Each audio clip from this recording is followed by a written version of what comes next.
I don't know about you, but where I live I pay way too many taxes. And well, what can I say? I'm not a huge fan of that, right? But that's why over the last few months I've been researching alternative countries with significant tax advantages, and I found a very interesting one. In this country I would pay 0% taxes on my income and investments. Yes, you heard it right, 0%. And in this video we'll explore why this country is an excellent choice for online workers, investors and companies seeking tax-free opportunities, and those wanting to pass their wealth to their heirs. But first, welcome to my channel. Here we talk about investments and the economy, and well, if you like this kind of content, I already invite you to subscribe. Anyway, the country we will cover today is Uruguay. Located between Argentina and Brazil, Uruguay is the second smallest country in South America and in recent years has gained popularity as a safe haven for Argentinians and Brazilians, fleeing from their country's crisis and legal uncertainties. Uruguay, though not so popular, is considered the Switzerland of South America and stands out for its low taxation, high human development indices, overall safety and liberal policies. For example, it allows same-sex marriage and was the first globally to fully legalize cannabis. Now, at first glance, Uruguay doesn't appear to be a very friendly country in terms of taxation. For example, there the value-added tax is 22%, while personal income tax can reach up to 36%. Additionally, corporate tax can be as high as 25%, and companies may even pay taxes on their net worth. However, this impression doesn't last long, because depending on how you structure yourself there, Uruguay can be extremely advantageous. You see, over the last decades, Uruguay has implemented reforms to attract foreign capital, and one way it does this is by offering tax incentives. For instance, Uruguay follows a territorial tax system. This means you only pay taxes on the money you make within its borders. The income earned outside Uruguay is tax-free, and that's huge. So let's say you work online for a company in the US or Germany and decide to move to Uruguay. How much tax will you pay? 0%. And this makes this country great for online workers and digital nomads, for example. And this regime also applies to investments. So let's say you are like me and invest in US stocks and you've made significant capital gains.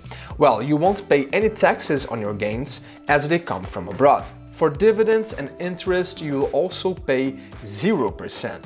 But here's the detail, because this benefit only lasts for 11 years. Because you see, when you become a tax resident in Uruguay, you have two options. You can choose an 11-year tax holiday during which you will be exempt from taxation on foreign dividends and interests, and after which you will pay a flat rate of 12%, or you can opt for a lifelong regime at 7% without the exemption period. Anyway, compared to other countries, these taxes are very low, and capital gains and income from abroad, as far as I understood, remain untaxed forever. Uruguay also doesn't tax foreign assets, rental income from abroad, nor inheritances. Additionally, for those considering starting a business, Uruguay stands out as an excellent option too, as it holds 11 free trade zones, which offer other tax benefits. For instance, companies operating within them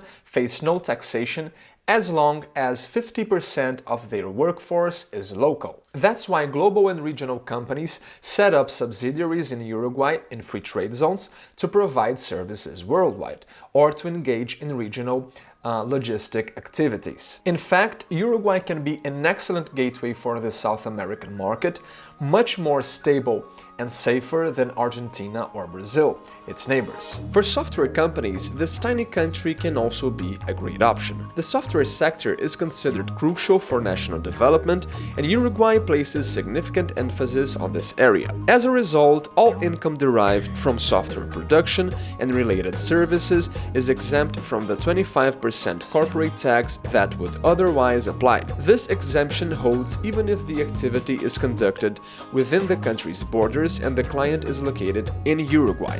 There, companies are also allowed to import raw materials and primary products without paying import taxes under the temporary admission regime, as long as they are used to produce goods to be exported within the next 18 months. So let's say you are a farmer needing to import fertilizers to grow soybeans for export. This regime can be highly beneficial for you, as you won't pay import taxes on the fertilizers. Another advantage that is not offered by every country. Ultimately, Uruguay has also a robust banking system, and you can hold an account and make transactions in any currency you like. You can use pesos, reais, euros or dollars. And that's a great advantage because you don't become a hostage to any single currency. And how can we obtain tax residency there? Well, there are some ways to get tax residency in Uruguay, and we will cover some of them now. One option is by investing in real estate there. For example, investing around 500,000 in a house or apartment qualifies you for tax residency, and you will only need to spend 60 days per year inside the country to keep it active. On the other hand, if you buy $2.3 million worth of property, you can become a tax resident without the physical presence requirement. Besides, you can also get tax residency by investing in businesses there.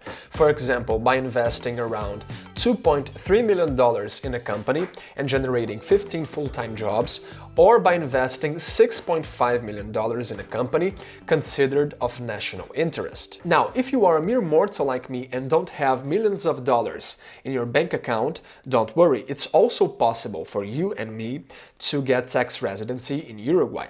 But to qualify, you will need to spend more than 183 days inside the country per year. But I don't see this as a problem. Moreover, you will also need to go through a bureaucratic process, so to speak, but it's quite straightforward. You will need to visit Montevideo for an interview and bring certain documents such as birth certificate, proof of certain vaccinations, a criminal record certificate, and a valid ID or passport. Oh, and you will also need a proof of income to show that you can support yourself in the country. As far as I've studied, it's a fairly easy process, and Uruguay doesn't have a discretionary rejection policy.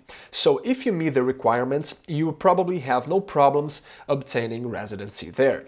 And once you get it, you will be able to rent a property and to register for their healthcare system, for example. Another advantage of Uruguay is obtaining Uruguayan citizenship through naturalization. You can apply for it once you have been a resident for 3 years if married or 5 years if unmarried. And this is an interesting point as the Uruguayan passport is considered a strong one. Well, that's it for today. I hope you found this information useful, and I will see you next time.